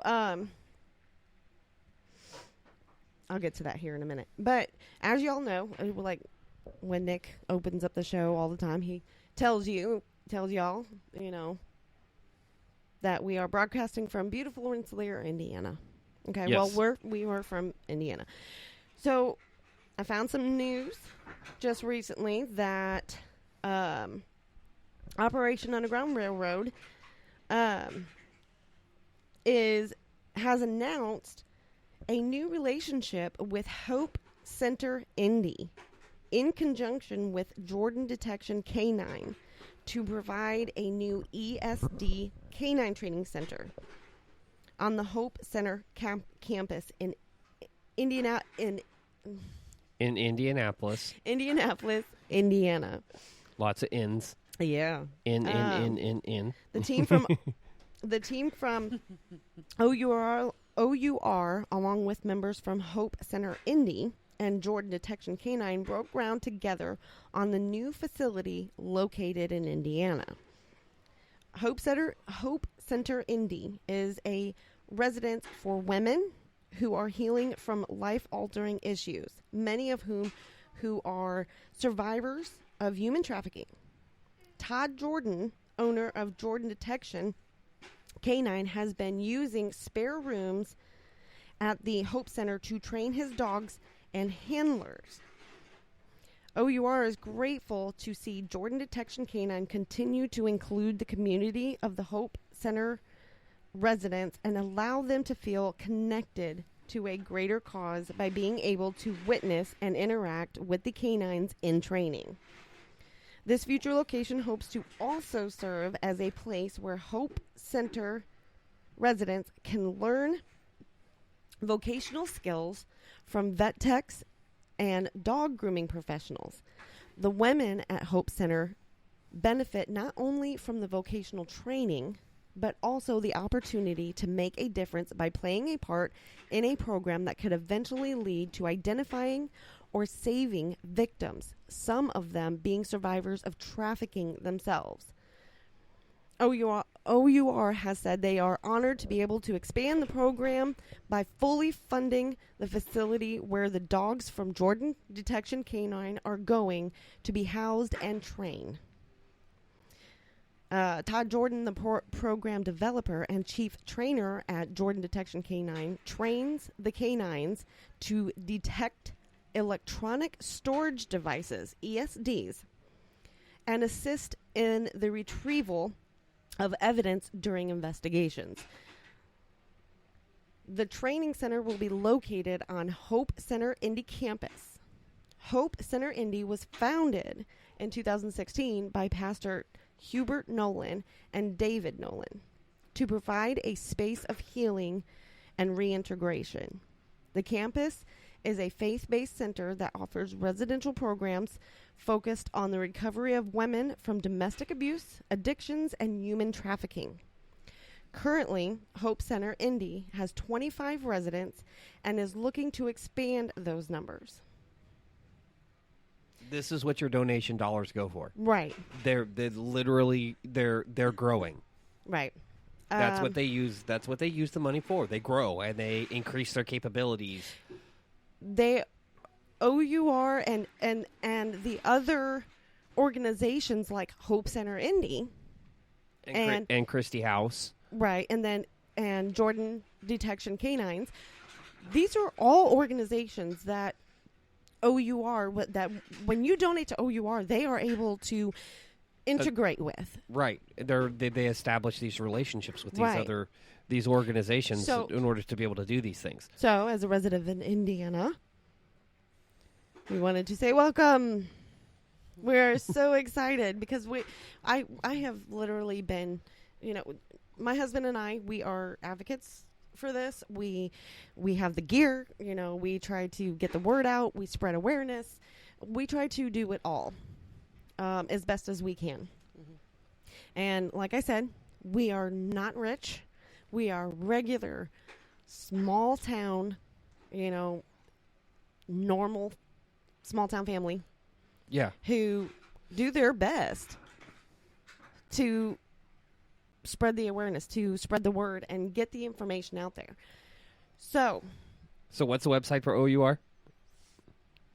Well, you can go to www.ourrescue.org. And from there, you can find the multiple tabs that'll take you to, if you want to become an abolitionist. Now, if you become an abolitionist, you basically, an abolitionist is someone who is they repeatedly donate. Right. So you become basically a member. Like a member or a subscriber. Right. And you can get on there and you can even buy there's certain gear that you can buy t-shirts. Yeah. You got these really nice trucker hats. But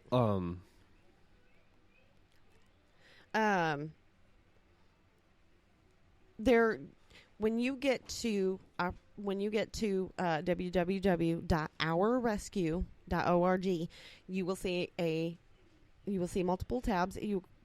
Usually if you're on your iPhone or your Android, you'll see the the three little lines tab, the menu tab, and you can go from there.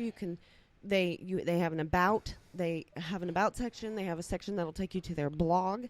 So you can do so much research and find out so much more about this organization. Yeah, I looked up and I seen an article where they were trying to give you the information on like the warning signs, like when you're out in public, to help teach you to spot the warning signs and so on and so forth of someone who may be a possible victim of human trafficking or something like that. Like, there's educational materials. There's a gear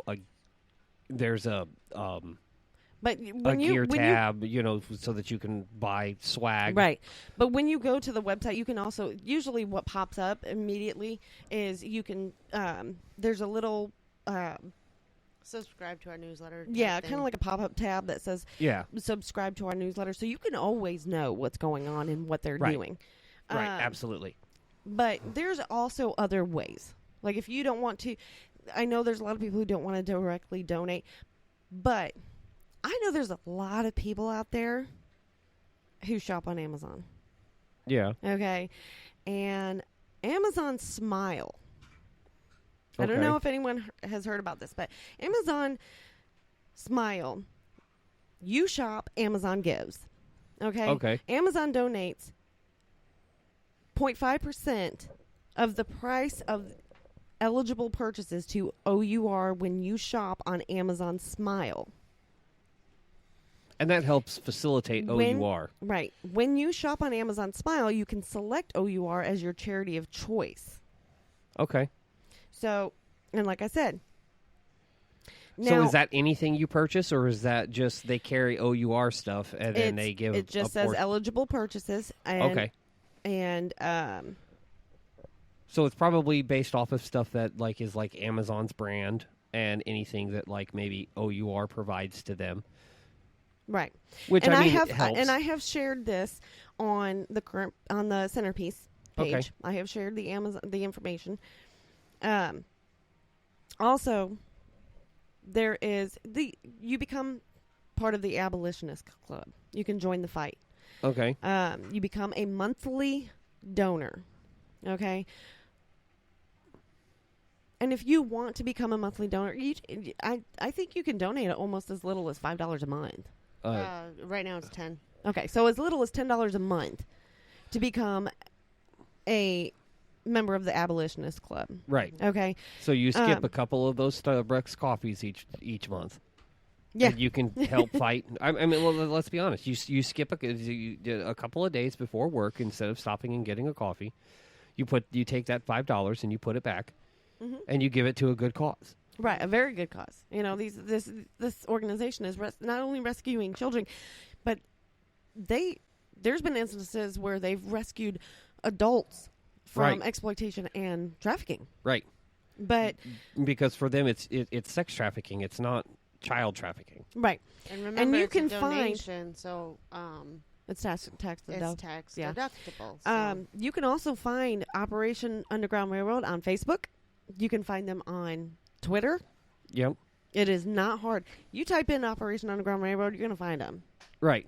So, but you want to become an abolitionist for Operation Underground Railroad, all you got to do is visit www.ourrescue.org/donate. Okay. And it will take you straight there. Fantastic. And they have, when you follow their Facebook page, they have so much information. They share stories from some of these survivors who have been trafficked. And we bought the book. Well, yeah, and that was kind of like that a was limited edition. Yeah, that was a limited edition thing, but we got a book from them on Giving Tuesday. Right. We've bought those from them. We've bought quite a bit from them. We've bought yeah. So, we do our best. It's worth it. It's worth it. Right. It really is. It's worth it. It's definitely worth it. When it comes to children, when it comes to rescuing children and when it comes to ending or eradicating human trafficking at all. Especially with what we've got going on at the border right now. It's worth it. It's worth it. Your $10, really seriously could do some demonstrable good. Right. It's yeah. It's an amazing organization, and they do need your help. And to be quite honest, us as a people, we have a duty to protect children. We have a duty to not allow human trafficking, child exploitation. We have a duty to not let this happen, to not let this go on. Yeah, absolutely. Absolutely, 100%. Well, thank you for sharing that with us. That's big news. It is big news, and I'm excited about it. If we can tell. Yeah, because if I don't cut you short here, we'll spend the last 25 minutes that we have of the show tonight talking about it.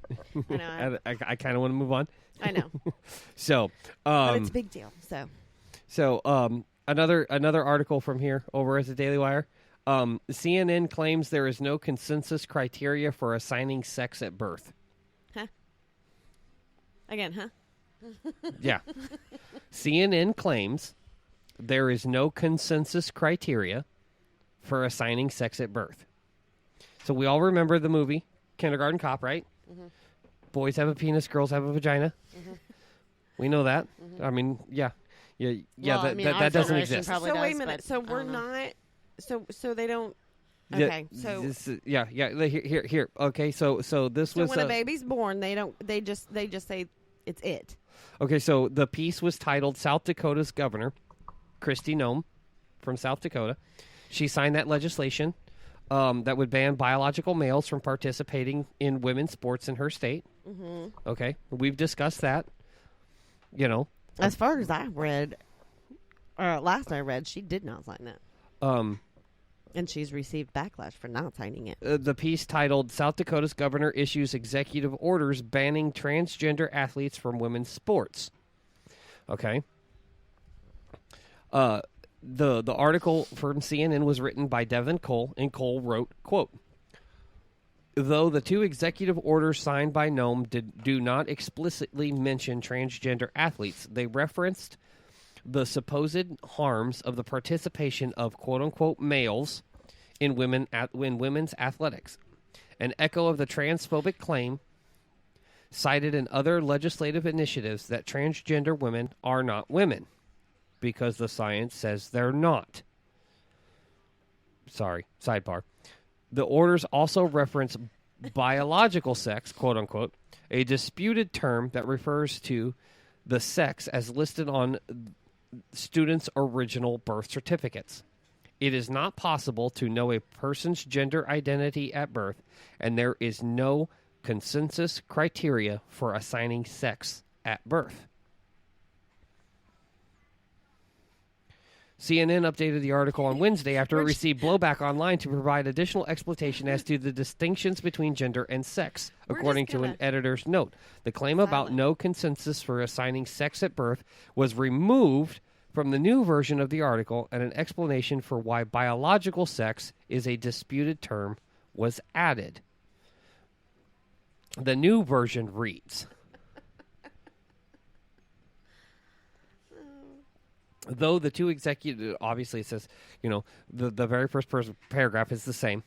And then it says, it is not possible to know a person's gender identity at birth, and for some people, the sex listed on their original birth certificate is a misleading way of describing the body they have. Okay, it's not possible to know their gender at birth? Their gender identity. Okay, their gender. Pretty much what they're saying is what they'll eventually identify as. Okay, right. Well, this is a newborn which is who doesn't technically true because they can't say that I feel like I'm a boy or I feel like I'm a girl. But this also is a newborn that doesn't even know that it's a human yet. I mean, it doesn't even know. But then it goes on to say the sex listed on their original birth certificate is a misleading way of describing the body they have. No. I'm sorry.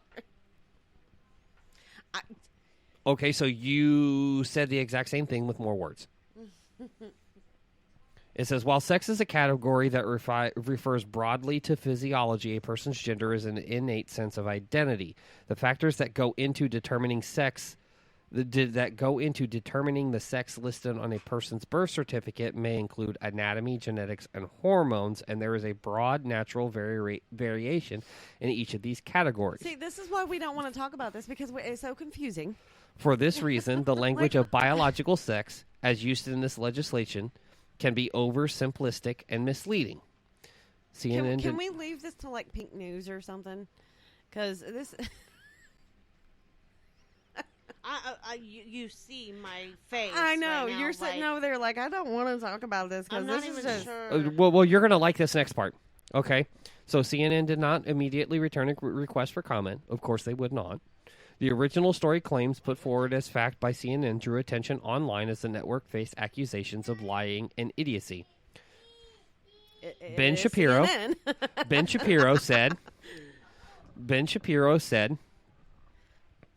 if you believe CNN's last paragraph here, it is because you are an idiot. Yeah, I mean, they don't get called Clown News Network for nothing. Right. I had somebody at work call it the Kool-Aid News Network. And see, Kool-Aid starts with K, though, like right. the actual name brand, but I still. call it Clown News Network. There's a bunch of clowns that work for that company. And Ben goes on to say, all mammalian biology is sexually dimorphic. Small children can tell the difference between biological boys and girls accurately, nearly 100% of the time, because Yes. boys have a penis and girls have a vagina. Okay. Yes. So my question is, and anytime someone brings up the gender identity crisis, whatever, okay, I understand. I will always understand that someone identifies something as something else. Okay. All right. I will respect it. Right. Okay, here's the thing. Because we have an issue, not so much an issue, we have an understanding of it because one of our teenagers has a friend who is transgender. And okay, and we so are does very... mine. Right. So we are very... Oh, yeah, that's right, because I met that one. So we are very understanding of it. But at the same time, we have explained to our child's friend, that we are not going to play into this game of there being, 14 billion identities, 14 billion genders. I know somebody's going to be like, well, there's not that many genders. Well, if you guys keep adding up, I mean, how many genders are we up to now? So, It's but 36. 36 genders. right. Yeah. So are You got we gonna y'all add keep that to... adding genders. Like, I mean, are we aliens at this point? Are you going to add Right. alien to the list? Because, I mean, I don't know what to tell you. Here's the I thing. really hope that aliens don't exist, because if the Democrats find out, they'll start sending them money. I hope they don't exist. Because, well, you know what? I'm pretty sure they exist. You know that shooting star we saw the other night? I'm pretty sure that was an alien going, nope. Yeah. Yep. Yeah, exactly. We're not going there. Well, see, here's one of the things. But if we're gonna continue this, like I get to the point where I'm so irritated by it, like I'm so tired of hearing it, that anytime it comes up, I just turn it off. Like I'm done. I'm okay. Like my kids have friends who are of a certain gender and identify as a certain another gender. Okay, and I'm fine with that. Because And I will respect your decision, and I will call you by your correct pronouns. But do not ask me. But don't tell me that there's 14 different genders or 14 billion different genders or how many whatever you keep coming up with every other day. Because if we're going to do that to people, are we going to start doing that to animals? Well, and see, here's the thing. Here's like, the is thing. my cow no longer a female when it's born with a vagina? But, like, listen. This is, yes, they've actually gone that far, but that's beside the point. We'll get it. That's a topic for another time. No, I will not use your preferred pronouns. I will use the pronouns that go along with your biological entity. Okay, and here is the reason why. Okay, and that is because I also believe that I do not believe that anybody needs to subscribe to the ideals that your particular set of behaviors generates Right. your gender. Okay, so if you are a girl and you want to cut your hair short and wear pants and T-shirts and work on cars, you can do those things and still be a girl. Mm-hmm. Like, if you want to engage in what society would normally consider masculine behaviors, it is perfectly okay for you to enjoy those things and still be a girl. Right. Like, just because you enjoy those things doesn't mean that you're a boy. Okay? It just means you enjoy those things. Right, but I get, like, with certain... I did say I have will the call you by your understanding- correct pronouns. I thought you said preferred.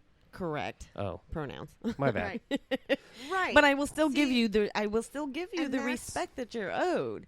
But see, and that's Okay. As a where, human that's where it's being, hard yeah. for me because I'm in that position where I've only known this person for so long, but I cannot stop myself from saying her, she, instead of what she is identifying as. Right. Well, because because because it's of the been- child that we know, that our child's friend, the child that we know, we've known since they were little bitty. So for us, they've always been she. So for me, I'm always messing up and going she, even though they prefer to be called he. Mm-hmm. Well, I'm sorry. Well- You have always been she to me. I have known you for, 14 years now? You have always been she. And then Right. all of a sudden you pulled this on me. Okay, so here's one of the things. Okay, so gender dysphoria, Mm-hmm. the ideal that your body doesn't match what you think you are. Okay, is a legitimate disorder. Okay, it's been studied. It presents itself in males, not females, males.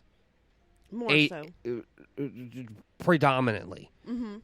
Predominantly. It presents itself in males at ages 5 to 8. Pre-adolescent. And they are adamant to everyone around them that they are a girl. They don't say, I feel like I'm a girl. They say, I am a girl. Yes.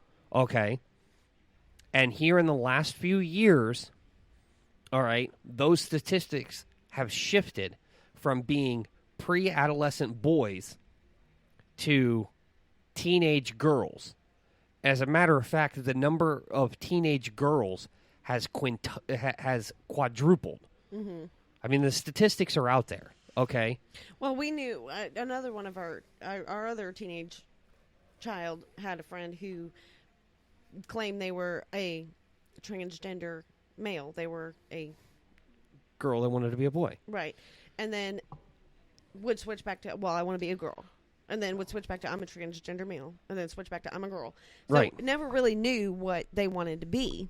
Right. So And for during me, your that's the hardest part for me is like, there are people in this world who know from a certain age that they're gay. right. And it doesn't matter how hard they try to pretend that they're not. You know they are. Right. Okay?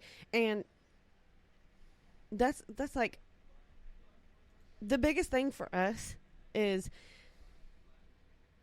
I'm not going to be disrespectful towards what your decision is. Because here's the thing. If you want to be in a relationship, if you are a male and you want it to be in a relationship with another male, that is your choice. That is your life decision. That does not affect my life in any way whatsoever. So Absolutely why do I need to be telling you can't do that? That is your life decision. Right. Okay? That's also, here's the other thing.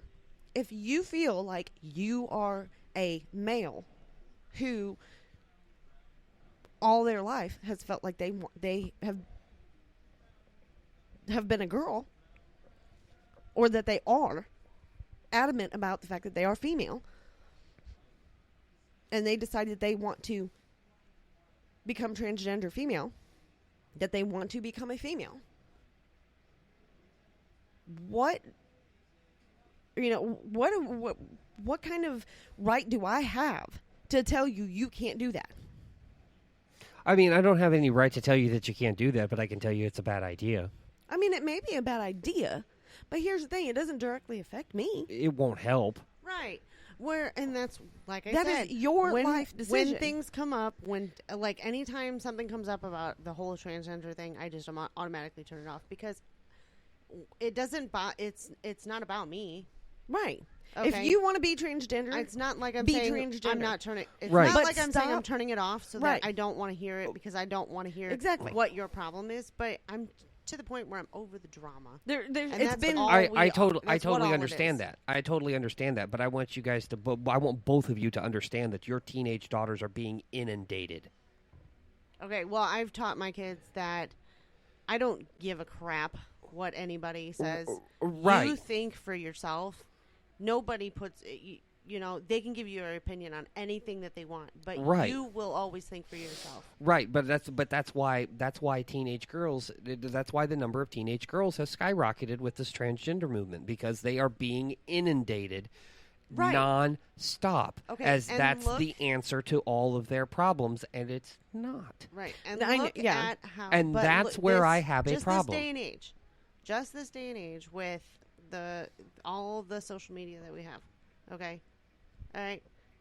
Everybody is trying to become the next Instagram star or TikTok star or whatever. So they're going to keep continuing to do what all these other girls and boys are doing. And if they're talking about, if all of a sudden they get like 10 million hits because they said, well, I'm a girl, but I decided I wanted to be a boy. Do you know how many kids are going to go, oh, well, I think I should do that too. Maybe I'll get more Right. followers. right, and that's the problem that we're having And- is a lot of people are seeing, a lot of kids, a lot of impressionable kids are seeing this and they're going, well, they're getting a lot of views and they're getting a lot of likes because they're becoming a transgender. Maybe that's what I should do too. Right. And I mean, that's if not how the world works. I mean, right. becoming a when you ultimately decide that you want to be a transgender male or female, you ultimately decide to change your whole world. Right. Well, and I mean, the thing about it is it's not even really so much that. I mean, you're talking about young people who are already confused about their bodies as it is anyway because they're going through these huge changes. Okay? They're going through these huge physiological and hormonal changes. So, I mean, And now puberty. you've got parents who are confusing them even more by not giving them an actual gender identity. Well, not even really so much that, but they're you've got birth. these. Well, you've got these young girls who like sports, which is typically masculine. They like cars, which is typically masculine. They want short hair. They see all these things that's typically, that would be typically considered a masculine thing, all right, and then they go on TikTok and they see this person who claims to be a trans man who also likes all these masculine things, and they go, oh, well, I guess that's me. They like all the same things that I like, and they're trans, so I must be trans too. Not necessarily. You can still be a girl. You can still be a woman who likes to work on cars. Right, but nobody's telling them that. You know, that's just like our child. Right. Our child who has absolutely no thought in her head to even about transgenderism, about becoming. Oh, that girl will put on man. a dress and heels and rock it, Right. and then go build a house. Right. Like she is full on wanting to work in construction and learn Right, which is everything about it. because we've taught our daughter that if she wants to engage in masculine activities because she enjoys them, then she absolutely can. She doesn't have to be A man to do it. Right. Well, not Well, and then look at my kid. Okay, my daughter. I guess this could better explain it, but my oldest is that child. Well, you could not get her in a dress to save your life. She has always been very, very boyish. She's Okay. always been tomboyish, but She's, I mean, identical to me as I grew up. Like even when Mom tried to dress us up for church, it was like no dresses. I don't want to wear a dress. well, except until you got to a certain age, and then you became right, the girly girl, and I was the tomboy. right. But I mean, Right. but that's up to you, Right. okay? And so, like I tell my kids all the time, you got the choice to do what you want to do. Right. Just because your favorite YouTube star or your favorite TikTok person or Instagram or whatever is doing it does not mean you have to do it. Right. You have your own brain. You have your own opinion. You do not have to listen to all this nonsense. Right. our children are Okay. standing here listening to us, and they're going to nod their heads when I say this because I say this to them all the time. If all your friends were jumping off a bridge, would you too? And Yeah. we get the shaking of the heads. Right, like, right. Absolutely They hear, not. but they Okay. hear it all the time. But Right. here's the thing. This is what I was trying to get to. Okay, I will give you the respect that you are owed. I will give you the respect that you deserve, as long as you are respectful towards me. Okay, just like I would any other person. Mhm. Okay, anyone So- else in the world. And pretty much how I But would here's- put it is if you want to be something, fine, but don't shove it down my damn throat. There you go. I am not. I consider myself a Christian person. I am not going to sit here and tell you that you are going to hell because of this. You know what? Because I'm not going to shove my you don't shove your transgenderism down my throat, and I won't shove my religion down yours. Right. Exactly. Like Stop I don't care. forcing this bullshit on all of our children and making them think that they have to be a certain type of person Or they're bad. to be able to make it in life. Right. Well, Okay? And here's the other thing, like in leading into the whole don't push it on me, okay? Again, I consider myself a Christian. I do not follow every single thing that the Bible reads.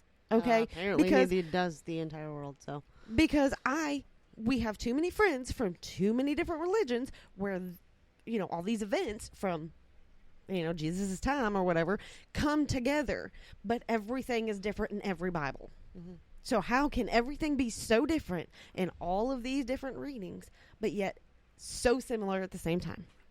Okay, I will not shove it down your throat.